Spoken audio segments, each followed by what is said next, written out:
खबरें बढ़ते आगे। आरजेडी के बागी विधायक चेतन आनंद ने वन नेशन वन इलेक्शन का समर्थन करते हुए कहा है कि पीएम मोदी ने बहुत ही अच्छा काम किया है। इस मुद्दे पर हमारे संवाददाता नितिन चौधरी ने विधायक चेतन आनंद से खास बातचीत की है, सुनिए। वन इलेक्शन को लेकर मोदी कैबिनेट से मंजूरी मिल गई है, जहां हमारे साथ खास बातचीत करने के लिए आरजेडी के विधायक चेतन आनंद जी। सर, जिस तरीके से वन नेशन वन इलेक्शन को लेकर मोदी कैबिनेट से मंजूरी मिली है, किस तरीके से आप देखते हैं इसको? ये तो अच्छी बात है, अच्छी पहल है ये। और मेरा ये मानना है कि ख़ास तौर पे जो हमें प्रॉब्लम्स आती हैं जब भी इलेक्शन हो रहा होता है, मान के चलिए जब विधायकी का इलेक्शन होता है तो एमपी जो है अपना काम नहीं कर पाते हैं उस समय। जब एमपी का इलेक्शन होता है तो विधायक होने के नाते जो हम लोगों को क्षेत्र में विकास का काम होता है वो बाधित हो जाता है। तो उस सारी चीज़ों को लेकर के ये एक अच्छी पहल है और मैं इसका स्वागत करता हूँ। सर, जिस तरीके से विपक्ष पूरी तरीके से हमलावर हो रहा है और 4 से 5 विधायक जो है मोदी कैबिनेट से भेजे गए हैं उनको समझाने के लिए, किस तरीके से? नहीं तो उनके समय भी प्रयोग हुआ था, उन्हें भी याद रखना चाहिए कि इमरजेंसी के समय जब आपको इंदिरा गांधी जी ने 6 वर्षीय आपको क्या कहते हैं सदन चलाया था, तो वो सबको याद है। अपना अपना समय सबको याद रखना चाहिए। और मैं ये ज़रूर बोलूँगा कि देखिए ये लोकतंत्र होता है, उसके बेटरमेंट के लिए हर एक चीज़ में जो है धीरे धीरे बदलाव होते रहता है। हाँ, ज़रूरी नहीं है कि हर बदलाव जो किया जाता है वो एग्जैक्ट बैठ जाए, लेकिन प्रयास सबका रहता है और ये प्रयास अच्छा प्रयास है। सर, एक तरफ जो है मुख्यमंत्री जी बैठक करें क्राइम को लेकर और लगातार बाढ़ भी आ रही है बिहार के क्षेत्रों में, तो किस तरीके से आप देखते हैं इसे? देखिए, पहले मैं आपको याद दिला दूं कि 90 के दशक में जब लालू जी की सरकार थी तो उस समय सिर्फ क्राइम होता था, बैठक नहीं होती थी। आज कम से कम जो भी पहले से सुधरे हुए हालात हैं उसके बाद भी क्राइम होने का मतलब जो भी हो रहा है उसको कैसे कंटेन किया जाए उसको लेकर के सरकार सीरियस है। और ये मैं मानता हूँ कि ये अच्छी बात है कि मतलब इसके ऊपर बैठक हो रही है और कहीं ना कहीं आपको रिजल्ट भी दिखाई देगा। तो वही हमारा और मुख्यमंत्री जी का जो ये प्रयास है, अच्छी प्रयास है। हम ये मानते हैं कि ये जो आगे कैसे चलाना है, मतलब कि जो भी क्राइम हो रहे हैं क्या किस तरीके के क्राइम ज़्यादा हो रहे हैं उसको देख करके उसको सुधारने का काम किया जाएगा। सर, आरक्षण को लेकर क्या कहना चाहोगे?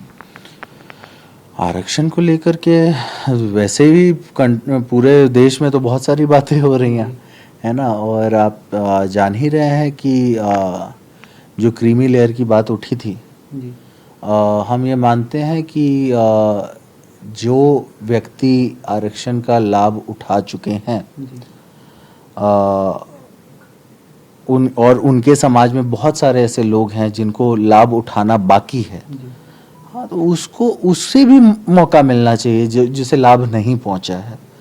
तो ये एक तरीके से मैं ये कहूँगा कि ये बाबा साहब अंबेडकर जी ने बहुत पहले ही बोला था कि 20 वर्षीय जो योजना बनी थी आरक्षण की उसमें भी कहीं ना कहीं ये था कि हर बार जो है हर 20 साल बाद जिन्हें आपको क्या कहते हैं लाभ मिल चुका है उन्हें नहीं मिल करके आगे जिन्हें लाभ नहीं मिल पाया उन्हें लाभ मिलना चाहिए। उसको भी लेकर के कहीं ना कहीं ये बात रखी गई थी उस समय में, लेकिन दुर्भाग्यवश हम ये मानते हैं कि वैसा हो नहीं पाया इस देश में। आज जब हो रहा है तो हम इस पे कोई चिल्पो मचाने की बात तो दिखाई दे नहीं रही है।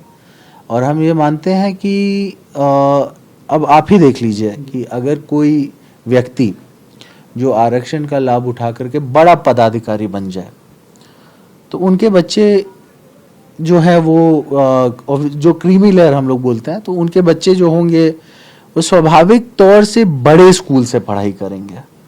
जब वो बड़े स्कूल से पढ़ेंगे, प्राइवेट स्कूल से पढ़ेंगे या अच्छे स्कूलों से उनका शिक्षा दीक्षा होगा, तो स्वाभाविक तौर पे उनके जो मार्क्स होंगे, उनका जो नंबर आएगा, जो नंबर वो लाएंगे वो बाकी लोगों से अच्छा होगा। तो ऐसे में जो वंचित है वो वंचित रह जाएंगे और जिन्हें लाभ मिल रहा है उन्हें लाभ मिलता रह जाएगा। तो इसके ऊपर जो ये पहल हुई है, ये अच्छी पहल हुई है। मैं और ऊपर से कोर्ट का आदेश है, तो इसमें तो हम लोग अगर कुछ भी बात, किसी को भी ऐसी बात नहीं कहनी चाहिए, कोर्ट अपने मतलब जो कोर्ट के अगेंस्ट बात हो जाए, है ना, और सब लोगों को इसकी उसको जो गंभीरता है उसको समझना होगा।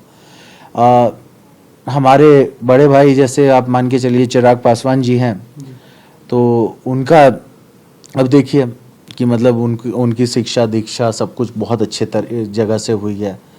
तो अब वैसे बड़े लीडर्स का ये काम होता है कि हमें आरक्षण का लाभ मिल चुका है, हम त्याग रहे हैं, ताकि आगे जो दूसरे लोग हैं जो वंचित रह गए हैं, उन्हीं के समाज के लोग, वो आगे आ सके, है ना। तो ये एक तरीके से पॉजिटिव चीजें होनी चाहिए।